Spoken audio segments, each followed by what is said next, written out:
Welcome to Walk Talk, another episode of where we talk about our walk with Jesus. I'm so excited to share with you today about all that is happening in the world. I don't know whether you know this, that the gospel is going across all over the world. When you think about places like Iran, there are almost, I heard there is the biggest church in the world, the biggest church that has been established is in Iran. There are almost 128,000 people in a church there. When you look at places like Seoul, which has the largest church, you look at places like China, where 28,000 people are getting born again every month. You look at India, where people are getting radically saved. Why is that happening? How is that happening? That's because we are participating together in the move of God in our lives and in our church, in our city, in our states, in our country. I'm reminded of the story of Peter in Matthew chapter 14, where he's the only one who sees Jesus walking on the water and he jumps. You need to get ready to jump. You need to get ready to participate for all that God is wanting you to do. Many a times we are sitting on the boat, sitting on the pews of our church, sitting on the chairs of our church, sitting and being spectators of what is happening. Oh, what is happening in our church? Oh, wow, what is this? What is that? And we act like we're part of it, but we're not really part of it. Just because you are in the same church where somebody got healed, that doesn't necessarily mean that healing and revival has come to your life or to your home. It begins when you decide to jump.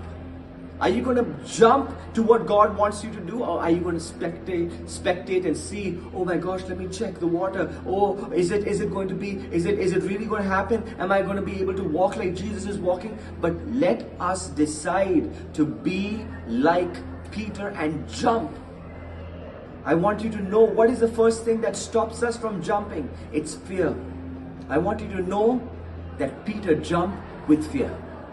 If you think for 1 second that he was 150% sure that he's going to walk on water, I'm sure that was not the case. When Jesus held out his hand and called him, he probably put one leg out and he was trying to put his feet on the water. And when he could see that his feet had firm foundation on water which is moving, then his faith arose and he started walking. And we know the story that after a while he got scared and he started drowning. But even in that drowning, Jesus will be there to help us. He will be there to pull us out of that situation, because he appreciates, he values our faith. He values our impetus to take that leap of faith for him, for his glory, for his church, for his service, for his work. I want to let you know, when you become a jumper like Peter, you will see that God starts to move in your life in a way that you've never ever imagined in your life. You take that step of faith. I want to tell you that you are going to do things that Jesus did in his life. You're going to walk on the water like Jesus. You're going to signs and miracles. Jesus said, you are going to do greater things than me, greater miracles than me. But you need to take that step of faith. You need to jump. You need to say, yes, God, I'm willing to take that risk. I'm willing to take that step of faith. Not that step of faith, but that leap of faith towards what you have called me to be. There's no fear. There is nothing that can stop me from doing what you have called me to do. And you will see how God starts to use your life.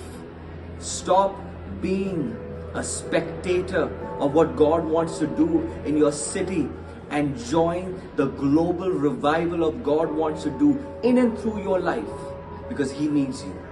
God bless.